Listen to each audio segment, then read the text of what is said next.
You're listening to the Clean Comedy Podcast with your host, James Creviston.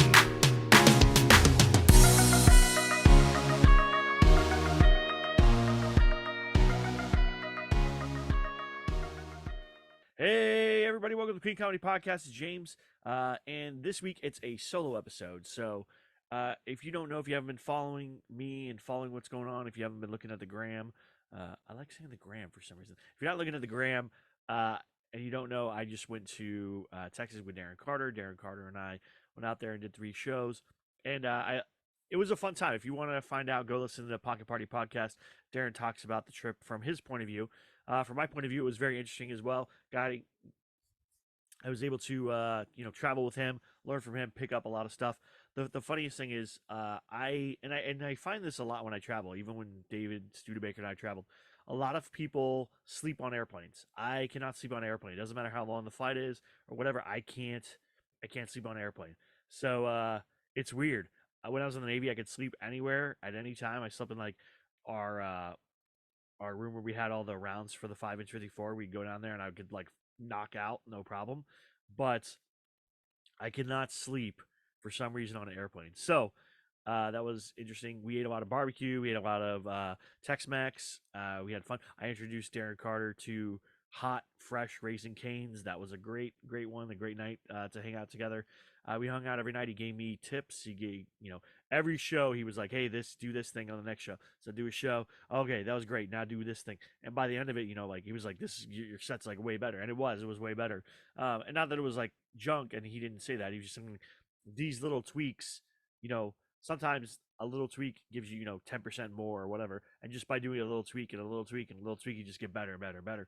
And that's like one of the best parts about being on the road with headliners or doing shows with headliners, is that you can easily gain a bunch of knowledge in a short amount of time and stuff. That's my favorite thing. That's why I like going with David Studebaker. He's been doing it for a long time. He always gives me good tips. When we were in Alaska, he gave me great tips. Those are translated. I go hang out with Agostino Zoida. He gives me great tips. I work on stuff. Darren, Paul Moomji, like literally everyone I surround myself with, I am getting better because they are willing to be helpful to me, to be able to share their knowledge and everything with me. Now, the hardest part about being on the road is I am also a comedy writer. So when my hours are thrown off, it's harder for me to write. So I had projects that I was like doing, early in the morning or late at night, or, trying to get stuff and sleep because my schedule was kind of whack after that. I'm not a great traveler. That's the weirdest part, right? I want to be a stand-up comedian. I am a stand-up comedian. I'm a professional stand-up comedian. I get paid to do stand-up. But I'm not a good airplane traveler. My dream, this is my dream. So if you guys, and I'm working on this because I am getting more bookings. I have some private gigs that are happening and things are happening. I'm traveling around, is to literally just get an RV and travel around and do stand-up that way. Like do my tours or do whatever as I travel around the country. Now, friends of mine would probably just be like, oh, I'll just fly to wherever and do whatever. But, I like the idea of, one, seeing the country, but also two, you move gradually into time zones, right? It's not so hard. It's not like, hey, I'm flying from LA to Texas in one day, driving to a gig, performing that night, driving back to the hotel. We're off on the clock. It's midnight there. It's 10 here, and now we're eating dinner finally, and then we're going to bed at 1, and then we have to be back up for TV or radio or whatever at this time. So there's a lot of stuff there. It just throws you off. So I like the gradual movement into it. Plus, one of my other dreams, and I know it's going to sound really weird, unless you're a baseball fan, this probably won't sound weird. I would like to go to see a game at every stadium in one season. So I'd like to go, start in San Diego, work my way up, go down and around, and come back. Some states don't have baseball teams, you know what I'm saying? So do it that way. Go to all the games in as many states as I could, and I would love to see every single team play in their home stadium. And I've been lucky enough to go to a lot of those stadiums, so it's good. The other thing that I learned is I still get nervous before shows. This is something that I guess I didn't really realize. I'm with Darren. I'm thinking it's okay. Darren doesn't know this story, so I'm going to share this with you guys too. Darren has no clue this even happened. No one knows except for my wife, so I'm going to share this with you guys, and it's going to be the funniest thing in the world. So Darren and I get there. We go out. We go. I think we get Starbucks, or he gets Starbucks. We go to Walmart, get some drinks, some waters for their rooms and stuff like that. Put everything in there, and then we go to lunch. And we go to lunch at a great, amazing barbecue place. Uh, Smoke Shack is what it's called. It was amazing. It was fantastic. I got fried okra. I've got, I got brisket. I got whatever. I'm having a great time. But the whole time, I'm still nervous, right? Because we have this big show that Darren had worked out, which is like 2 hours away in the other direction. So we have to go 2 hours in the other direction to go to this show. So I'm nervous. I did not sleep well the night before. I'm really whatever. So we stop as we're getting ready to head out to head back to the hotel from eating and doing whatever. But Darren, we're talking about the show or whatever, and I'm getting like more and more anxious. Like I'm getting super anxious about this. Darren pulls over. He goes into a Starbucks to get like a shot of whatever. I open the door of this Dodge Charger and I throw up all over this parking lot in Texas. I apologize to the people that cleaned that up. I threw up everywhere, all over the place. I was so nervous that I could not even enjoy that. Darren has no clue this happened. So the first time he listens to this, he'll hear it. Throw up all over this parking lot, my entire lunch, throw it up. Um, and then I just close the door and sit in the car, and I'm just like, I'm gonna die on this trip. I'm gonna die on this trip because I'm not gonna be able to hold any food down. After we did the first show, I was fine, but that first show I was super nervous because it was kind of a big deal. Like we were going to parts unknown. We were going to do, we had 2 hours of travel. It was just Aaron and I hanging out, and I wanted to make sure that when I did this show, he'd seen me do stand up before. I've done stand up with Darren a bunch of times, but this is the first time I've ever featured for him. You know what I'm saying? Like I've been on the same show. I've done 5, 10 minutes, 7 minutes, whatever here and there, but this is 20, 25, half an hour that I'm doing for in front of Darren, and Darren is going to be, has to close it out after that. So if I may do a terrible job, right, he has to try to recover from that and then put on a good show. So it's like all the pressure's on me at that point because we didn't have host or anything like that. We had, we had like the venue do their from the announcements from the back and then it come to whatever and stuff. But there was no like host or whatever and stuff.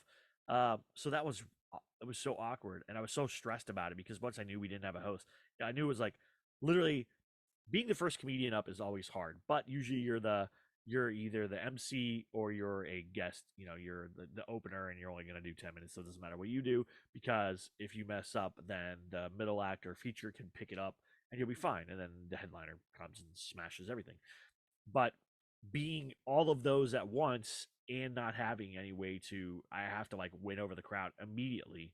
I don't know why, it just like stressed me out, which was super weird because I'm so used to that. Like I've done so many shows where I'm like, yeah, I'll MC and I'll do stuff later for you guys, for whoever. Like I don't care, but I don't know, something about that just did not feel good to me. So I tossed my cookies in a parking lot. I tossed my barbecue in a parking lot in Texas, which was terrible because the barbecue was fantastic, and now I'm like sad. I'm still. It's what's funny is I'm sad now thinking about it because the barbecue was so amazing. So we do the first show. It went well. It was kind of a wonky situation where they weren't expecting us. I guess things hadn't been conveyed right, but we got the show going anyways, and it was great. We had fun. Darren and I drove back, had a good time the next day. We did a show at Upstage Comedy Lounge in San Antonio. That's where we did the next 2 nights. And that night, my best friend from childhood, Josh Frosto, came out. I gave a shout out to the crowd. It was a big deal because as a kid, um, he was always there for me. He was like my big brother. And if anyone knows anything about me, I have a big mouth, right? It looks small here on screen if you're watching this on YouTube, but I have a big mouth. I talk a lot of smack. I am kind of a smart aleck. I just say whatever, which is probably why I'm a comedian because I am able to get away with that stuff. But I was always the kid that would not back down to people, even people 2, 3 times my size. I didn't care. Like I was like, I'm going to make you feel stupid. I'm going to use jokes to make fun of you. I'm going to roast you, whatever it is. But Josh Frosto would end up taking the brunt of of those things and have to fight on my behalf. So for a long time, I didn't have to fight. I didn't have to fight my own battles. And so he came out, and I'm sure there's a few times he wanted to beat me up himself because I'm sure I got him into way more trouble than he should have been in. But he was always a good guy to me. He's always like a bit of brother to me. So I was grateful he came out and saw it. And then the next night, I had my grandma come out, who never has seen me do stand up ever. She's probably, I think she's seen clips on YouTube or whatever, and she's seen little things, but she's never seen me do stand up. Now, you would think that would make me the most nervous possible because my grandma has been like my biggest champion my entire life. I was the least nervous that night because I knew that no matter how I did, my grandma would still be proud of me, right? And that's a big thing. As a comedian, there has to be moments where you go, you know what? I'm just gonna go and do my thing, and whatever happens, happens, and I'm gonna walk away from this okay. And I had a fantastic show. That was probably my best show. I added some new jokes. Oh, Darren and I wrote a joke I wrote a joke between plane rides, and I gave it and I said it to Darren. I was like, "This is what I'm thinking." He's like, "Oh, you should try that tonight." And so we worked on it on the drive or whatever. And now it's probably going to be one of my opening pieces because I think it's pretty funny. It can like get a lot of people on your side or whatever and stuff. And it's just funny. It's just a funny, silly, fun bit. And so um, that all worked. It was just a great time. And so I love Texas, San Antonio. I went there a lot when I was a kid to go to the Alamo and the Riverwalk and stuff. But I didn't spend a ton of time there, so it's not like what I'm used to. But the people of Texas, people in Texas are the nicest people, man. Like it doesn't matter what part of Texas you go to, people are super nice. Well, I don't know. I've never been to the Panhandle, so I can't say that for sure. But the rest of Texas I've been to, um, and it was a great time. And I can't wait to go back. I'm working on trying to get more dates out there, trying to go back to Texas because one, it's where I'm from, it's where I grew up, and I want to go back there. I definitely at some point in my career want to shoot a special in Bell County because that's where I grew up, and I would love to go back there. I have always wanted to. It's funny because I've always wanted to do uh, the Bell County, like they have a theater, they have like a expo center, the Bell County Expo Center. I've always wanted to do the Bell County Expo Center. It's this giant thing. It's where I saw, believe it or not, it's where I saw Vanilla Ice perform when I was a kid. Right? Yeah, that's how weird that is. So it was a good time. I had a lot of fun. Um, and I've grown a lot during that time period. What I'm seeing is when my stand-up game goes up another level, my writing game goes up another level, and it just keeps going and going. So I have projects that I'm working on with a lot of producers, uh, other writers, directors. I mean, just like I am busy, busy, busy, and I am so blessed for it.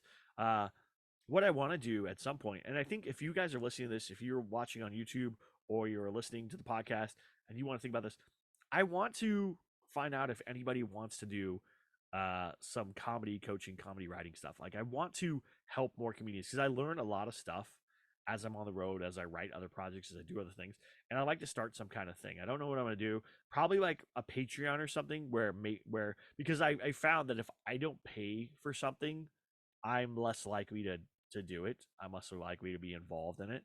Um, so I think like $5 a month or something like that to be do like a monthly meetup or a weekly meetup or a bi-weekly meetup or something like that, and we do go over jokes, we go over a thing, and then maybe we have like a $10, $15, $20 tier or something like that where I do a one-on-one every month with somebody for 15 minutes or whatever and stuff, something like that, right? So if you want to do something like that, let me know. I haven't set up the Patreon. I have a Patreon set up. I haven't done anything with it. I think that's the way to go. I want to help more people do stuff. I know Hot Breath has something similar. I know Jerry Corley does classes. I know Robert G. Lee does some writing groups after you take his classes and stuff. I know there's a lot of people out there. If you're listening to this, then you know me and you know what I've accomplished. And not being inside Hollywood as far as like I'm not a credited writer with like giant stuff. I don't have a TV show. I don't have a special yet. That's coming.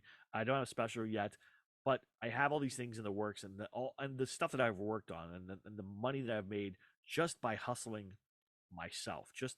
And I know that there are other people like me out there that are not in the Hollywood system, that are not near Hollywood, that are not near anything, that want to hustle and do that. And I love that. Like I think that's the way to go, honestly. Like I know some point I will be. I'm not. It's so close, and I know so many people, and there's so many things that are in I can't talk about here that are on the in the fire, so to speak. That it's only a matter of time. And so I'm not. worried about it. We'll be there, right? You probably won't see this face on TV. Like I won't be the hot doctor on any TV shows or anything like that. But there I'll be doing stuff, writing stuff, doing stuff like that. So someday I'll get there, and I know I will, because again, I have so many irons in the fire that I can just see those things happening. So just you shoot an email, the Clean Comedy Podcast at gmail.com. I'm pretty sure that's the right email. I should double check that right before I shout out stuff like that. I think it's also on the show notes and stuff. Clean Comedy Podcast at gmail.com. No, just Clean Comedy Podcast at gmail.com. So, that's what I'm doing. That's what I'm up to. We have some more guests that are coming. I just booked 2 more guests. So we have guests coming on. The logo, if you're seeing it, will be changing soon. Luke is officially gone. Unfortunately, that's sad. He does a lot of the editing and he does the thumbnails and some other stuff with me. So he's not like out of here forever. He's just not available as a co-host anymore. So it's just going to be this is going to get changed. So if you have some ideas for the Clean Comedy Podcast logo, let me know. I do want to get a new logo made, because I think we're going into a new era, especially after we break 300, which is coming up pretty soon. I want to get a new logo. I want to get a new logo and really, really do something with it. Probably having my face. I thought about having my face with a bar of soap in it. I don't know. That's just some of the things that I think of. Again, I do so much that I'm glad that I could have this few minutes to just talk to you guys, and girls and whoever's listening. I appreciate, and then that's the other thing is I appreciate every single person that listens to this podcast. You could be listening to anything else, honestly. And I know there's a million podcasts out there. We're still in the top 2.5% of podcasts. We still get a lot of listeners. Everything works well.